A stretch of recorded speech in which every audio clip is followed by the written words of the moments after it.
Graça e paz, queridos. Amém? Graças a Deus. Abra sua Bíblia no livro do profeta Jonas. Vamos concluir hoje nosso estudo sobre o livro do profeta Jonas. Você deixa a Bíblia aberta, que no momento oportuno nós vamos ler. Vamos orar mais uma vez, queridos. Feche os seus olhos aí. Vamos falar com o nosso Pai. Novamente, eu tenho certeza que nesta noite Deus preparou algo para nós, para minha e para a sua vida.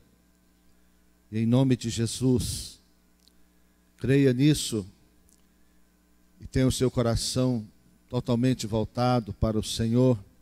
O Espírito dele está neste lugar e a presença dele é forte e poderosa para fazer infinitamente mais do que tudo aquilo que nós cremos, pedimos, imaginamos, sonhamos.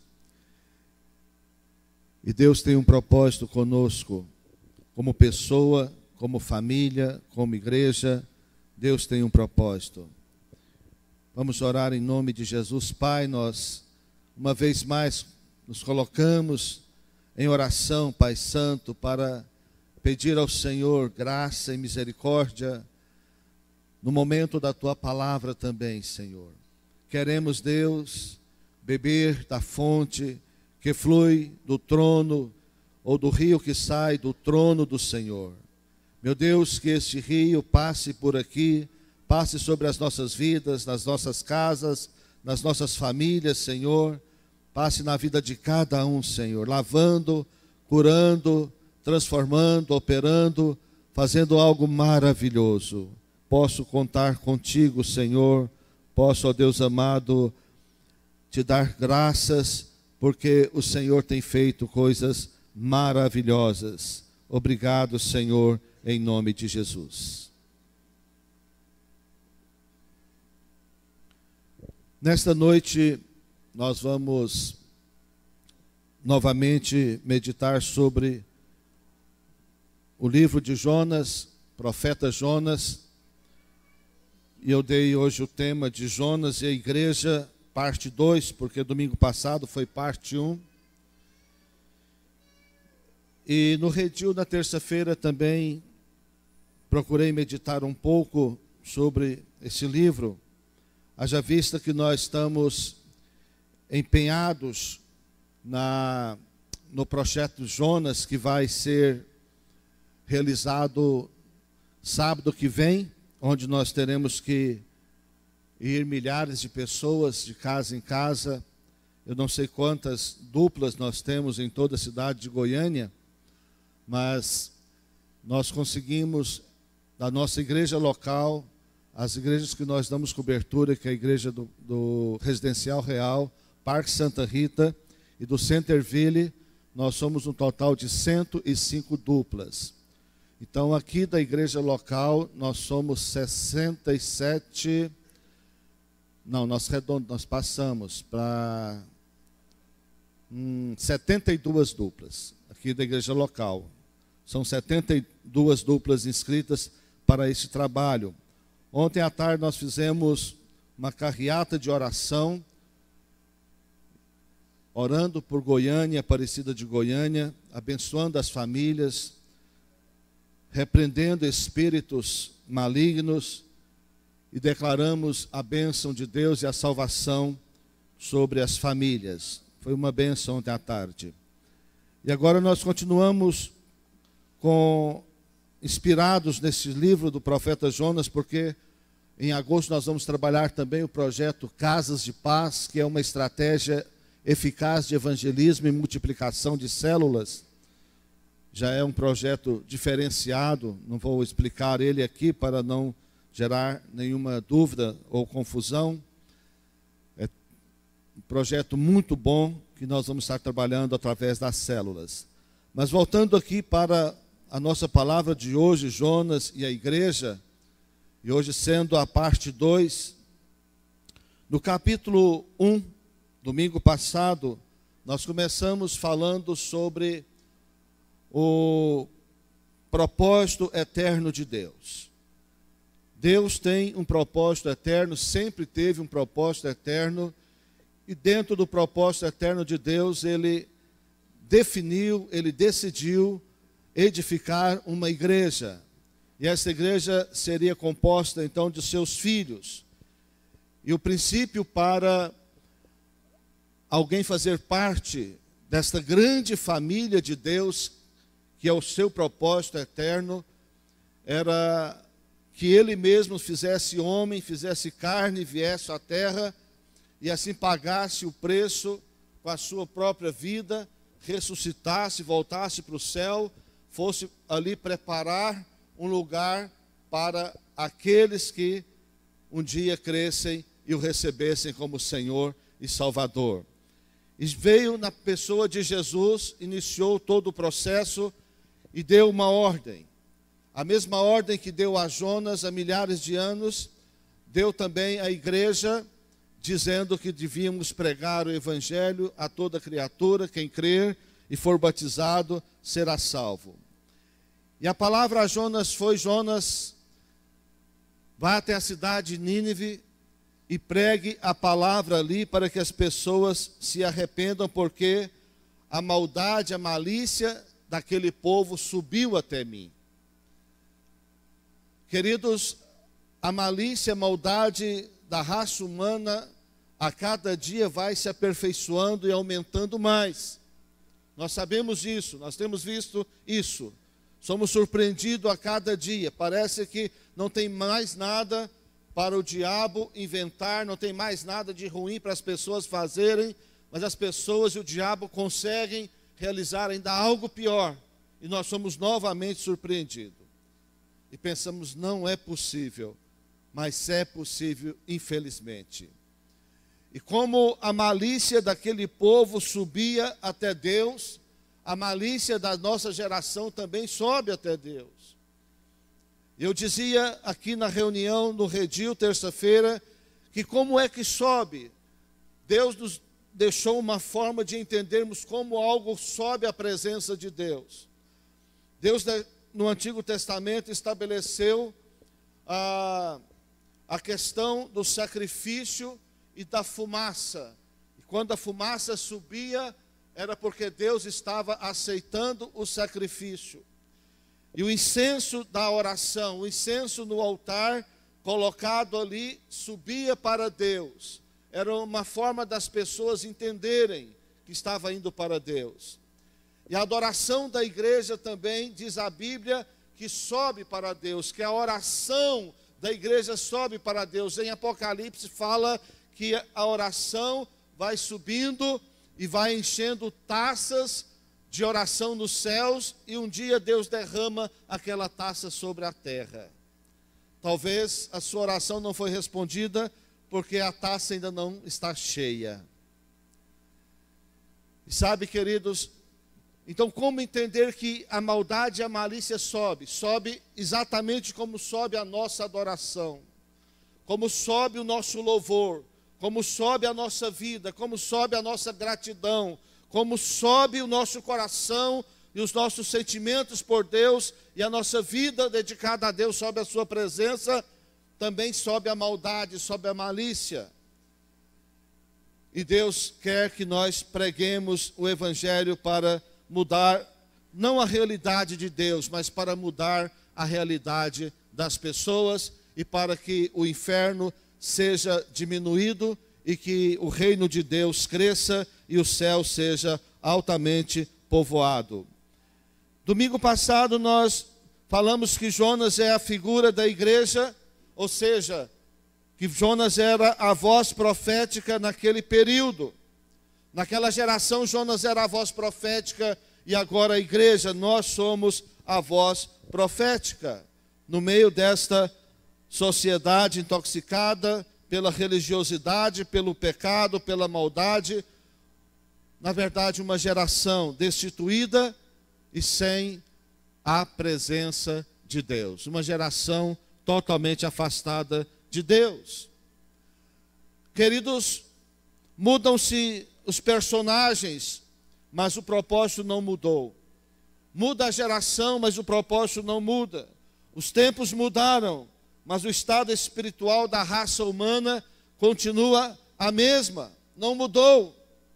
E em Apocalipse fala também o seguinte, que quanto mais se aproxima da volta do Senhor Jesus, nós cantamos aqui, não é? Vem Senhor Jesus, Maranata, quer dizer, vem Senhor Jesus, que Ele está nos preparando um lugar. Quem entende isso se alegra, claro que se alegra, porque a nossa esperança é Jesus e a eternidade. E Apocalipse fala que quanto está se aproximando da volta do Senhor Jesus para arrebatar a igreja, para buscar os seus e para o grande juízo final, algo vai acontecendo, que o imundo vai se contaminando mais, que o perverso vai se pervertendo cada vez mais, mas diz também que o santo vai se santificando cada vez mais.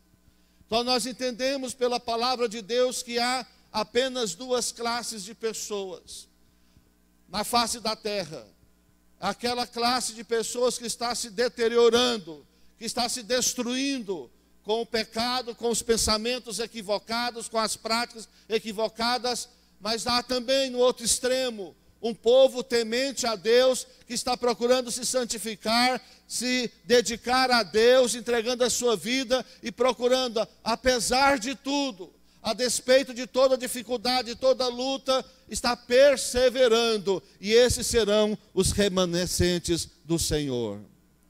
Sabe, queridos, nós precisamos pensar sobre isso, nós precisamos pregar sobre isso, nós precisamos de falar sobre isso, e nós precisamos de ouvir a voz de Deus, que mandou Jonas ir, mas também mandou a igreja ir.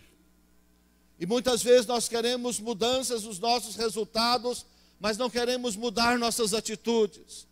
Nós queremos melhores casamentos, mas não queremos ser melhores esposos ou melhores esposas. Nós sempre queremos que o outro muda, e nunca estamos preocupados em que nós podemos mudar. Nós queremos mudança na igreja, queremos que a igreja seja diferente, mas às vezes não queremos ser transformados.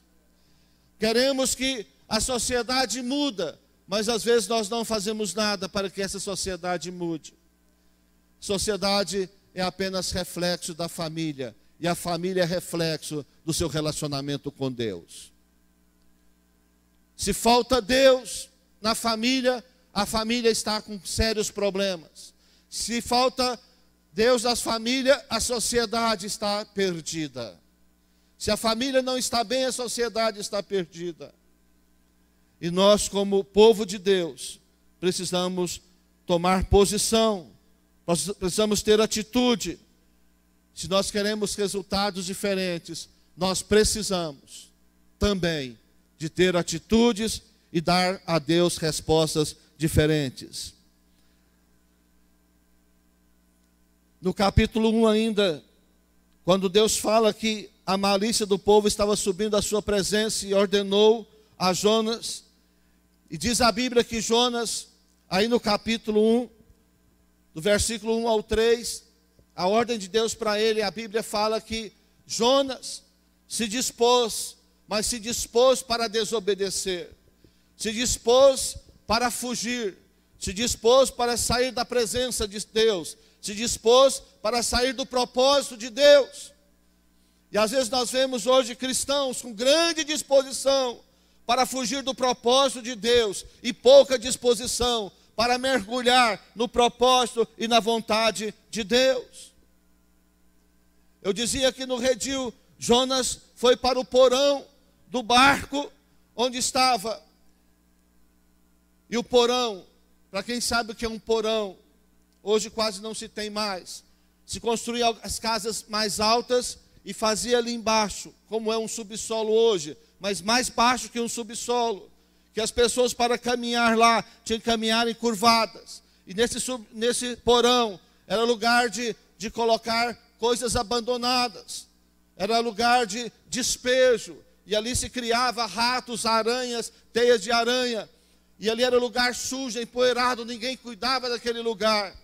Estar no porão, fugindo de Deus, como Jonas esteve, é estar envolvido com todo tipo de perversidade, com todo tipo de coisas medíocres, coisas sujas e, sobretudo, andar inclinado diante das circunstâncias.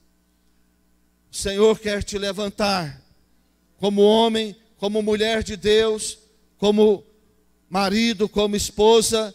Deus quer nos levantar como homens e mulheres de Deus. Mas algo aconteceu ali. Jonas dormiu profundamente no porão daquele barco. E esse dormir de Jonas ali, um sono profundo, não foi outra coisa senão uma letargia tremenda que Jonas foi acometido. Um sono profundo que há uma possibilidade de se despertar, mas Jonas não conseguia fazer isso sozinho. E muitas pessoas também estão num sono espiritual profundo, não estão percebendo exatamente o que está acontecendo, ou se estão percebendo, não conseguem se despertar. Sabe que precisa mudar, mas não consegue. Sabe que precisa de transformação, mas não consegue dar um passo. Não consegue sair do lugar que está. E precisa de ajuda. E nós somos aqueles que podemos ajudá-los, ou somos aqueles que devemos pedir ajuda. Ou você faz parte de um grupo, ou faz parte de outro. Se você estiver num sono profundo, uma letargia espiritual, você precisa ser ajudado. Mas se você não está, você precisa ajudar aqueles que estão. Amém? Precisa estar. Porque às vezes nós até tomamos a postura de criticar. E quero dizer uma coisa que eu ouvi de um irmão há poucos dias, que não estava bem espiritualmente. E alguém cobrou dele estar bem espiritualmente, fazer alguma coisa, reagir. E aquele irmão respondeu para aquela outra pessoa, disse: defunto não tem reação, morto não tem reação. E letargia espiritual é um tipo de morte espiritual. A pessoa sabe que precisa, mas não consegue reagir. É necessário que alguém que está em volta dessa pessoa tome a iniciativa. Isso é amor, isso é compaixão. Porque de crítica, com ela ninguém vai sobreviver. O que as pessoas precisam é de ajuda. O que as pessoas precisam é de amor. E às vezes precisam de confronto, mas confronto com amor, e não confronto para destruir. Amém, meus irmãos? Mas Jonas uma hora despertou da sua letargia do seguinte modo. Ele voltou a lembrar e assumir a sua identidade. Quando disseram: quem é você? Porque não ora ao seu Deus? Não está vendo que nós estamos morrendo e você não faz nada? Jonas assume a sua responsabilidade e a sua identidade. Jonas disse: eu sou hebreu. Eu sou hebreu. Sirvo ao Deus Todo-Poderoso. E é por causa de mim que está acontecendo isso nesse barco. Preste atenção, meu querido. Nós precisamos assumir a nossa identidade também. Ou somos cristãos de fato, de verdade, ou não somos. Se somos cristãos, nós temos que levantar e dizer: eu sou cristão. E porque eu não tenho assumido a minha identidade, muito mal tem acontecido em muitos lugares e a muitas pessoas. É necessário nós assumirmos a nossa identidade. Porque nós assumimos sempre o papel de crítica, de juízes, e pouco assumimos o papel daquele que deve ter a responsabilidade. E o capítulo 1 termina, querido, Jonas sendo lançado no mar. Porque o barco estava indo a pique. Os homens agora cercam Jonas, e ele fala: pode me lançar no mar, porque vai resolver o problema. Jonas sabia do seu pecado. Jonas estava consciente da sua desobediência. Jonas estava sabendo o que ele tinha feito e que aquele mal era parte sua. Então, queridos, olha só. Então, para aliviar, não a carga física, mas a carga espiritual, porque a carga física já tinha sido toda jogada no mar, e agora o barco só tinha gente, Mas havia uma carga que era espiritual, e o que estava fazendo aquele barco, na verdade, ir para o fundo do mar, para que todas aquelas pessoas morressem, não era nem tanto a carga física, mas era a carga espiritual. O problema desta nação não é tanto a carga natural, mas é a carga espiritual. O problema da igreja nem sempre são os problemas naturais, não são as necessidades naturais. A igreja tem muitas necessidades econômicas, muitas necessidades naturais, temos muitos projetos, temos muito o que fazer, mas a igreja precisa mais do que tudo de amar a Deus, buscar a Deus de toda a sua alma, de toda a sua força. A igreja precisa se quebrantar, se arrepender, confessar os seus pecados e assumir a sua identidade. Isso acontecendo, as demais coisas serão acrescentadas, queridos. Se a igreja é uma igreja que realmente é apaixonada por Deus, que ama a Deus, não precisaríamos de fazer pizza para vender, para fazer acampamento para criança. O povo seria fiel, e quando o povo é fiel, Deus multiplica, Deus supre, não falta nada, queridos. Não falta nada, não falta nada. Mas o que acontece, infelizmente, é que a igreja no Brasil se voltou para coisas naturais, se voltou para espetáculos, se voltou para coisas fantasiosas e deixou do principal, que é buscar a Deus em primeiro lugar, buscar o reino de Deus e a sua justiça, para que as demais coisas fossem acrescentadas. E Jonas estava nessa situação, a igreja também. Então lançam Jonas, e diz a Bíblia que Deus providencia um grande peixe para o engolir. Talvez não tinha, segundo alguns estudiosos naquela região, não tinha nenhum peixe tão grande assim. Mas a Bíblia diz, eu creio. Amém? A Bíblia diz, eu creio. Porque Deus é um Deus de milagre. E Deus providenciou até um grande peixe que não tinha ali, para engolir Jonas. E Jonas então ficou ali na barriga do peixe 3 dias e 3 noites, diz a Bíblia. No capítulo 2, Deus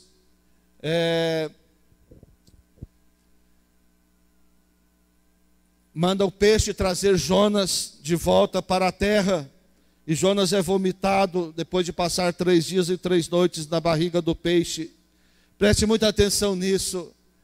Jonas agora, que era a figura da igreja, ele também é a figura do Deus Todo-Poderoso encarnado de Jesus, que passou também 3 dias sepultado para ressuscitar. Você pode imaginar uma pessoa 3 dias dentro da barriga de um peixe, dá para sobreviver? Jamais daria. Eu não sei se Jonas morreu ou se Jonas foi ressuscitado, mas uma coisa eu sei: Jonas voltou ao propósito de Deus. O peixe devolveu Jonas a Deus, simplesmente porque Jonas clamou. Eu não sei se aquele clamor de Jonas, isso aqui é uma questão que pode gerar até muito questionamento teológico, mas pode ser que Jonas teve a oportunidade de, até mesmo depois de morto, a Bíblia não diz isso, queridos, eu estou dizendo numa hipótese, pode ser que Jonas tenha morrido, mas ainda na morte ele clamou, e Deus deu a ele a oportunidade de voltar e rever aquilo que ele tinha feito ou deixado de fazer. Sabe, isso nos remete a João 12, 24, onde Jesus disse que o grão de trigo caindo na terra, se ele não morrer, ele fica só, mas se ele morrer, ele dá muito fruto. O que nós aprendemos com isso aqui, meus queridos? Nós aprendemos que você que está preocupado em viver, está preocupado só com a sua vida, só com o seu prazer, está preocupado só com levar vantagem, está preocupado só com o que você vai ganhar, só com a recompensa. Você que tem a visão de vir para o culto para ver o que vai ganhar, o que Deus tem para você. Você que tem a visão de ficar procurando coisas, andando atrás de Deus à procura de coisas. Você que tem a visão de ser beneficiado sempre. A Bíblia diz que você precisa mudar, que isso tem que morrer na sua vida, que tudo tem que ser apenas consequência da sua fidelidade, do seu amor e do seu trabalho. Tem que morrer. O que está faltando na igreja é morte. O povo está muito vivo, o povo está sempre na defensiva. As pessoas estão só querendo coisas para si, querendo alimentar o seu ego, alimentar as suas paixões, alimentar as suas vontades, alimentar os seus sonhos, mas não estão nem aí para o plano, para o projeto eterno de Deus. Isso é um perigo, isso é terrível. E Jesus disse: desse jeito você não vai frutificar, desse jeito você não vai cumprir propósito algum. Quando você estiver interessado em viver e não procurar morrer, você não vai cumprir o propósito eterno de Deus. E Deus então faz o peixe devolver Jonas. No capítulo 3, tem um recomeço de Jonas. Interessante que no versículo 1, Deus fala praticamente as mesmas palavras.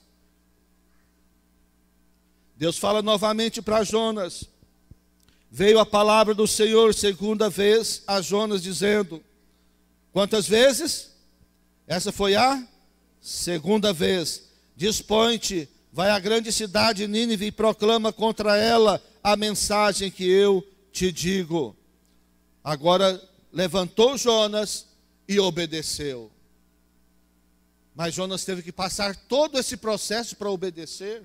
E às vezes muitos de nós também, enquanto não passamos por processo semelhante, não obedecemos a Deus. Ficamos aí descansados na misericórdia de Deus. Deus é misericordioso sim, queridos. Mas Deus também é justo. E Deus quer que nós cumpramos o seu propósito, o propósito eterno dele. E Jonas agora vai e sai apregoando a palavra e percorrendo a cidade de Nínive por 3 dias, andando e ministrando a palavra e falando para o povo se arrepender. E diz a Bíblia no capítulo 3, depois você vai ler isso aí, que toda a cidade se arrependeu, inclusive o rei se arrependeu e fez um decreto para todo mundo jejuar, para todo mundo adorar a Deus, até os animais deveriam jejuar. Como foi o mover tremendo de Deus naquela cidade. Algo sobrenatural aconteceu porque Jonas decidiu obedecer ao Senhor. E algo tremendo aconteceu. Mas no capítulo 4, meus queridos,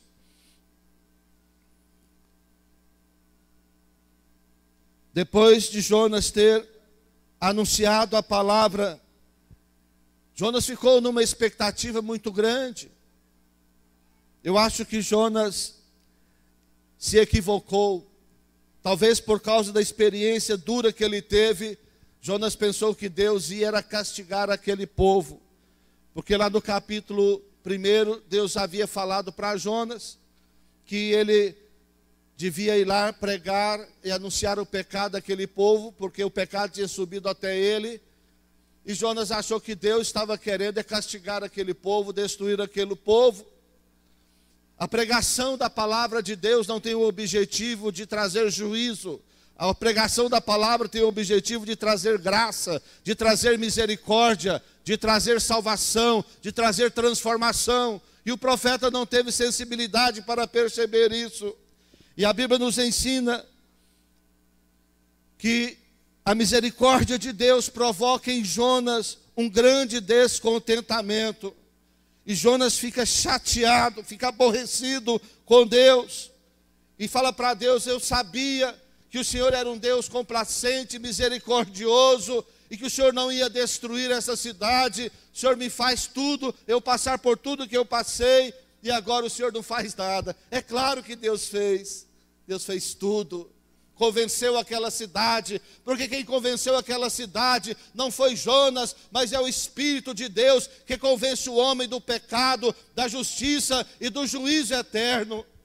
E o Espírito convenceu aquela cidade, e aquela cidade se converteu, e Jonas ficou aborrecido por isso. O profeta terrível era Jonas. Depois de tudo isso, porque quando uma alma se converte, a Bíblia diz que há festa nos céus. Imagine uma cidade toda convertida, queridos. Imagina sábado, milhares de pessoas nas ruas de Goiânia, visitando casa por casa. O alvo é visitar 250 mil casas, não sabemos quantas vamos conseguir. Alcançar 1 milhão de pessoas. Imagine você se Deus decidir convencer todas essas casas, todas as pessoas dessas casas, todas se quebrantarem, como Nínive foi quebrantada, e todos agora que quiserem ou decidirem por Jesus. As igrejas não vão conseguir cuidar dessas pessoas, porque não tem gente com o coração de Deus preparado para cuidar, porque as pessoas das igrejas em geral, não estou falando especificamente de nós, das igrejas em geral, as pessoas estão preocupadas em receber, em comer, em ganhar, bênção para mim, eu quero mais, e poucas estão preocupadas em servir, em ajudar aquelas que são pecadoras, estão perdidas, mas estão precisando de uma oportunidade. E se Deus convencer, o que nós vamos fazer? O que vamos fazer? Se nós não cuidarmos dessas pessoas, sabe o que vai acontecer, queridos? Se nós não cuidarmos, elas vêm e vão. Elas não vão ser discipuladas, elas não vão ser ensinadas, não vão ser transformadas. Por isso nós precisamos aprender esta lição e jamais perder a visão de Deus. E Jonas chegou ao ponto de pedir para si a morte. 2 vezes. No capítulo 4 ele pede a morte para ele. Vamos ver aqui no versículo do capítulo 4, versículo 3 ao 9.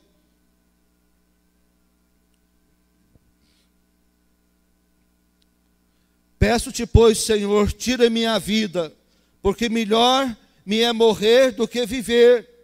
E disse o Senhor: é razoável essa tua ira? Então Jonas saiu da cidade e assentou-se ao oriente da mesma, e ali fez uma enramada e repousou debaixo dela à sombra, até ver o que aconteceria à cidade. Então fez o Senhor Deus nascer uma planta que subiu por cima de Jonas, para que fizesse sombra sobre a sua cabeça, a fim de o livrar do seu desconforto. Jonas foi, pois se alegrou em extremo por causa da planta.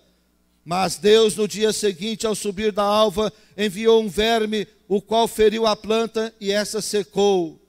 Sabe, queridos, Jonas, ao ver que Deus tinha tido misericórdia, falou: é melhor morrer, não vale a pena viver, porque o Senhor não aplicou o juízo sobre esse povo. Olha que incoerência do profeta.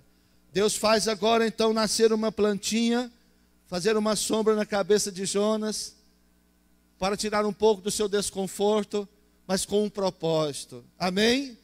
Tudo que Deus faz tem um propósito, querido. Tudo que Deus faz tem um propósito, minha querida.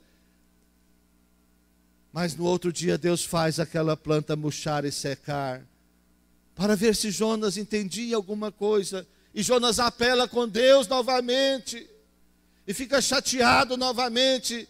E outra vez mais na frente ele fala: melhor mesmo é morrer do que viver.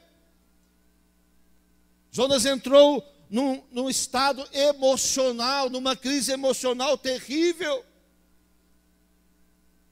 para com Deus. Quantas pessoas não têm tido também na sua alma tristeza, angústia, porque não concordam com Deus, porque discordam de Deus, porque não entenderam que Deus é Senhor, porque acham que Deus deveria fazer, que Deus teria que fazer, que Deus é obrigado a fazer.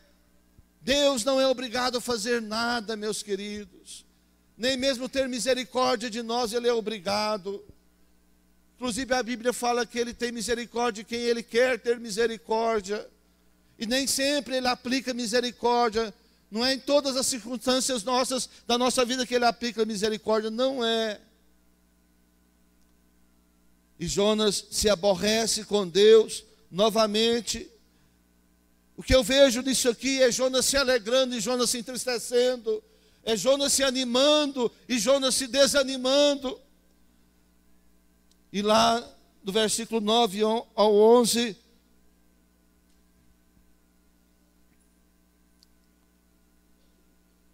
é razoável essa tua ira por causa da planta? Deus fala para ele. Ele respondeu, é razoável a minha ira até a morte. Olha só, que cara petulante. Deus pergunta a ele, ele fala que é razoável, ele ainda briga com Deus. Ele é grosso com Deus. Tornou o Senhor, tens compaixão da planta que não te custou trabalho, a qual não fizeste crescer, que numa noite nasceu e numa noite pereceu? E não hei de eu ter compaixão da grande cidade de Nínive, em que há mais de 120 mil pessoas que não sabem discernir entre a mão direita e a mão esquerda, e também muitos animais. Espiritualmente as pessoas não sabem o que é mão direita e o que é mão esquerda. As pessoas estão cegas, insensíveis, precisando de uma voz profética, precisando de amor, precisando de oração, precisando de alguém que ame a Deus de fato, de verdade, e pague um preço, e não fique questionando a Deus por coisinhas tão pequenas e tão insignificantes. Sabe, queridos, o grande problema que eu vejo é a oscilação da alma ou das emoções que às vezes nós carregamos dentro de nós. Isso tem muito a ver com temperamento, mas tem muito a ver também com falta de uma verdadeira libertação, uma verdadeira cura na nossa alma. Ora, imagine você, Jonas de repente está feliz, está alegre, pregando, de repente ele muda, no outro dia ele já muda completamente as suas emoções, os seus sentimentos, quanta oscilação em um espaço tão pequeno de tempo. Sabe por quê? Vou te dizer uma coisa importante. Porque emoções não amadurecem e temperamento não se muda. Não há transplante de temperamento. Temperamento ele tem que ser disciplinado pelo Espírito Santo, controlado pelo Espírito Santo. Mas para que isso aconteça, a pessoa precisa de viver em plena comunhão com o Espírito Santo e procurar ter uma vida de cruz. Se ela não tem isso, ela não consegue controlar o seu temperamento. E emoções é uma coisa que oscila e elas não amadurecem. Às vezes achamos que estamos muito bem emocionalmente. Quando acontece alguma coisa que nos atinge profundamente, nós mostramos que as nossas emoções não amadureceram em nada. Elas continuam sendo imaturas. Agora, tudo isso, queridos, tanto emoções como temperamento, foi o que o Jonas estava aqui demonstrando, só podem ser controlados pelo Espírito Santo de Deus. Mas para que o Espírito controle, é necessário que tenhamos uma vida de comunhão, de intimidade com Ele. Porque na hora que nós perdermos a comunhão, a conexão com Ele, haverá uma oportunidade para nós demonstrarmos as nossas emoções, o nosso temperamento, como eles oscilam e não agradam a Deus. Então, meus queridos, Deus está sim muito interessado no nosso bem-estar, é claro, mas veja bem, Ele está mais interessado e a sua prioridade é em cumprir o seu propósito eterno. Deus quer tudo de bom para você, mas Deus quer que em primeiro lugar você cumpra o propósito eterno dele. Eu quero repetir algo que eu sempre digo aqui: Deus verdadeiramente não precisa de nós, mas Deus decidiu contar conosco apesar de nós. Amém? Deus decidiu contar conosco apesar de nós. Diga isso para o teu irmão aí do lado, ou tua irmã: Deus decidiu contar com você, apesar de você, para cumprir o seu propósito eterno. Amém. Amém? Glória a Deus. Aleluia. Amém. Graças a Deus. Amém.